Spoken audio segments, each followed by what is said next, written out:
Oi, meus amores. Tudo bem? A Bruxa de Salem tá aqui com vocês. Bom, primeiro eu vou dar uma explicação pra vocês por que eu tive ausente esses dias. Tá aqui, gente, ó.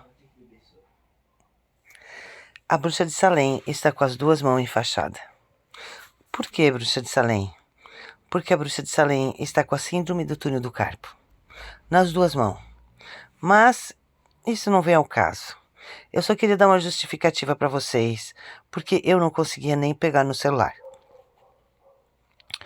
Eu tô aqui, acabei de vir do UPA, as duas mãos estão enfaixadas, mas eu vou recuperar, tá bom?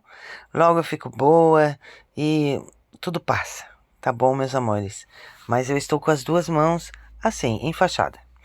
Mas enfim, vamos ao relato de hoje. Hoje, assim, eu tô meio zonza pra contar o relato, mas eu vou contar pra vocês.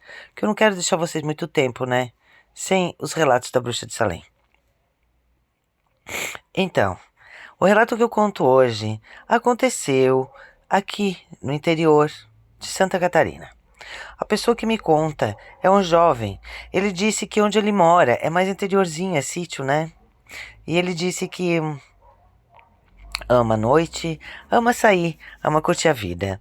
E a vozinha dele sempre explicava pra ele, né, que nas noites de quaresma não é pra ficar saindo muito. Isso aconteceu agora, tá, gente? Semana passada. E ele disse que a avó dele sempre dizia: filho, não fica saindo nessas noites de quaresma que é muito perigoso. Você sai pra sair, fazer festa, dançar, curtir, ir pra esses fandangos.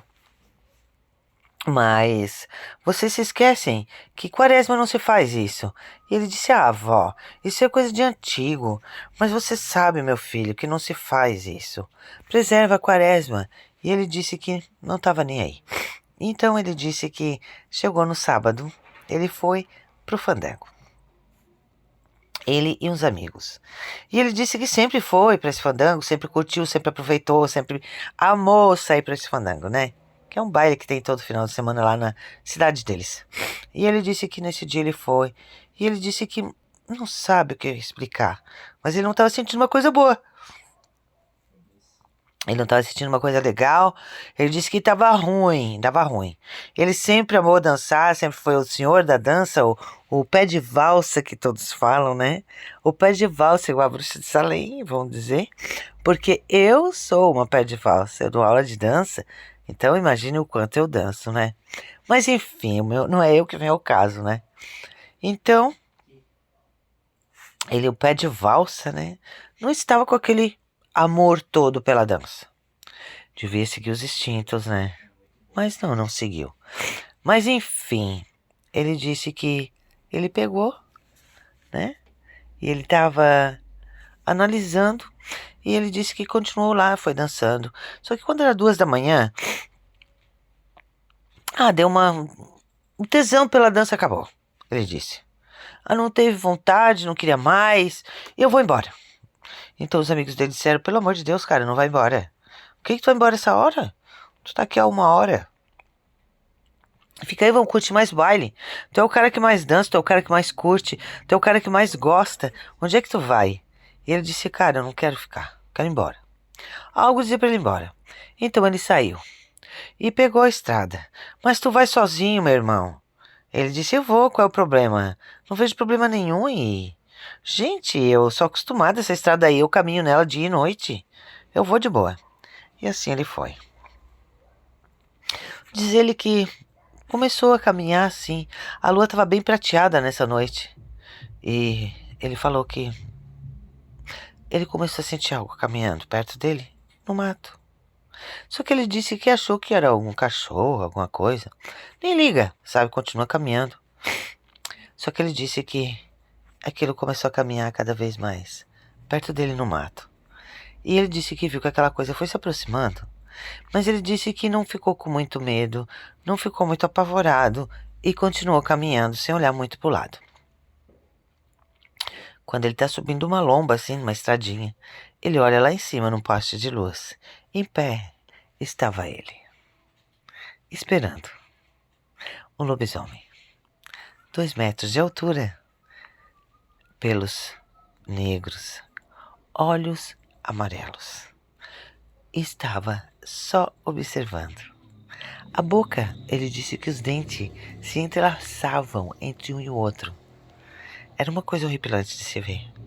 Então ele disse que naquele momento ele não soube o que fazer. Então ele começou a caminhar em recuo. Começou a caminhar de costa, voltando para trás. E ele disse que o bicho ficou lá de cima, só observando. E ele pensou, se eu correr, essa coisa vai vir atrás de mim. E se eu continuar recuando, ele vai vir atrás de mim do mesmo jeito. O que eu faço? Então ele continuou recuando de costas. Porque se ele disse que se virasse a costa para a coisa, ele não ia ver o bicho vir. Então ele lembrou que ali perto tinha uma igreja. Uma igreja que estava às suas ruínas. Mas que era uma igreja. E igreja é território santo. E território santo, segundo a avó dele, os lobisomens odeiam. Então ele disse que rezou para o que a avó dele disse ser verdade. Deu as costas e começou a correr. Quando ele começou a correr, a coisa veio atrás. Ele só viu o mato atrás dele se quebrando todo. E ele correu, e correu, e correu, e correu, e correu, e deu tudo que tinha. Eu corri até o fim dos meus dias. Então ele disse que se enfiou naquela ruína daquela igreja, que só tinha uma parede em pé e o resto tudo derrubada, e se encostou naquela parede e pediu para Deus para que desse certo. E deu. O bicho veio correndo pelo mato e uivava, mas não conseguia entrar onde ele estava. O bicho rodeava tudo, mas não chegava aonde ele estava. O terreno onde tinha a igreja, o bicho não conseguia passar. Então ele percebeu que ser lobisomem é maldição. E ele percebeu que realmente o que a vozinha dele tanto ensinou era verdade. Território santo, lobisomem não entra. Então ele disse que, nesse momento, ele começou a pedir para Deus e aos anjos com todas as forças para aquele bicho não entrar. E ele não passou por pelo local, né? Onde era a igreja antigamente. Porque a igreja já não existia mais. Realmente. Ele estava escorado numa parede e a parede estava lá e o resto tudo demolido, só tinha a fundação da igreja no chão. E ele disse que o animal rodeava a fundação da igreja, mas não chegava aonde ele estava, porque não conseguia passar. E o bicho levantava o rosto para cima e uivava, e arranhava o chão e dava soco no chão com as unhas, mas não conseguia entrar. Então ele ficou ali, aterrorizando ele até as 5 da manhã. Quando os primeiros raios de sol começaram a brilhar, o bicho se embretou no mato e sumiu. E ele disse que ficou ali mais um tempo esperando, porque ele disse que não tinha certeza se aquele bicho tinha realmente ido embora. Mas foi. De repente ele começa a ver vozes, começa a ver pessoas falando, eram os amigos dele vindo tudo do baile. Então ele disse que correu ao encontro deles e alegre, feliz, porque encontrou os amigos e contou tudo o que havia acontecido com ele na noite anterior. E os amigos, alguns riram. Só que Marcos, o mais velho, disse para ele: eu falei para você não ir embora. Você não escutou? Agora, meu irmão, tá aí, ó. Você passou uma noite terrível. Mas enfim, ele foi embora com os amigos. Chegou em casa e contou toda a história o que tinha acontecido para a avó. E daquele dia em diante, ele nunca mais saiu de casa à noite. E ele disse que desde semana passada ele não tira mais o pé de dentro de casa. E ele não vai mais tirar, porque o medo dele tá muito grande. Diz ele que tudo o que a avó dele disse era verdade. E ele não quer mais saber de sair de casa. À noite, não. E que a quaresma, sim, ele vai respeitar cada vez mais. E ele diz: Lani, bruxa de Salem, eu conto essa história pra vocês porque eu quero que tu leve isso pra frente. Isso aconteceu semana passada, na quaresma. Quaresma, lobisomem não tem dia pra vir. Acredite você ou não. Eu sou a bruxa de Salem. Me perdoem pela minha ausência, me perdoem por tudo que eu passei. Mas, gente, é verdade, tá tudo enfaixado aqui. Eu volto essa semana com mais um relato, provavelmente amanhã. Deixem o seu like, o seu comentário e não esqueçam de se inscrever no meu canal. Um beijo bem grande para todos vocês.